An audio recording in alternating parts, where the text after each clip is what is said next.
Welcome back to our Health Mobile app series. LucidQuest analysed 14 therapy areas in the second half of 2025 and provided rankings of top apps by downloads and by our proprietary LQ score.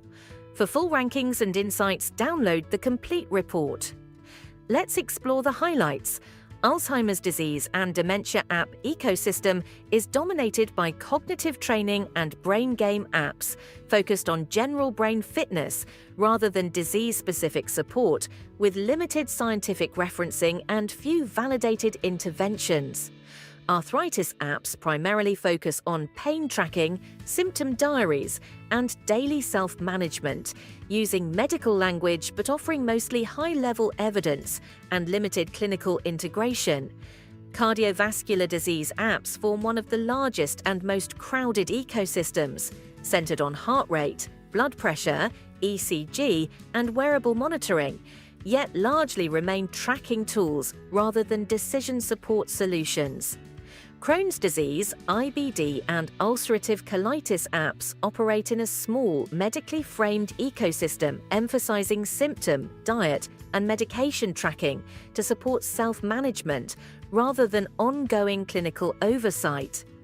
Diabetes apps reflect a relatively mature therapy area built around glucose monitoring, insulin tracking, and lifestyle management, with strong daily integration but limited automated treatment adjustment. Hemophilia apps exist in a highly specialized ecosystem focused on infusion and bleed tracking, with strong credibility but minimal innovation beyond logging. Kidney health and nephrology apps focus on lab values, dialysis scheduling, diet and medication tracking, yet offer limited disease stage personalization and clinical workflow integration.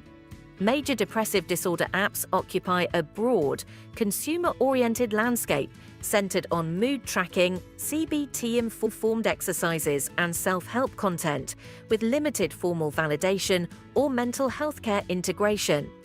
Migraine apps are condition-specific tools focused on attack logging, trigger identification, and medication use, showing relatively strong credibility but remaining largely tracking-based.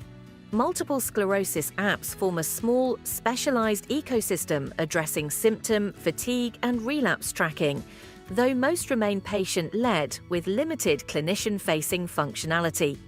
Oncology apps across multiple indications span education, symptom support, treatment organization, and survivorship, but largely function as supportive tools rather than integrated care components.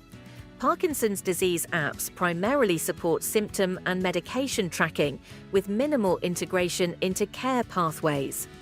Psoriasis apps are mainly used for flare tracking, photo documentation, and treatment adherence, while validated outcomes and treatment optimization features remain rare. Respiratory disease apps are clinically framed around asthma and COPD monitoring, inhaler use, and spirometry-related features, yet mostly follow a track and report model without proactive treatment optimization.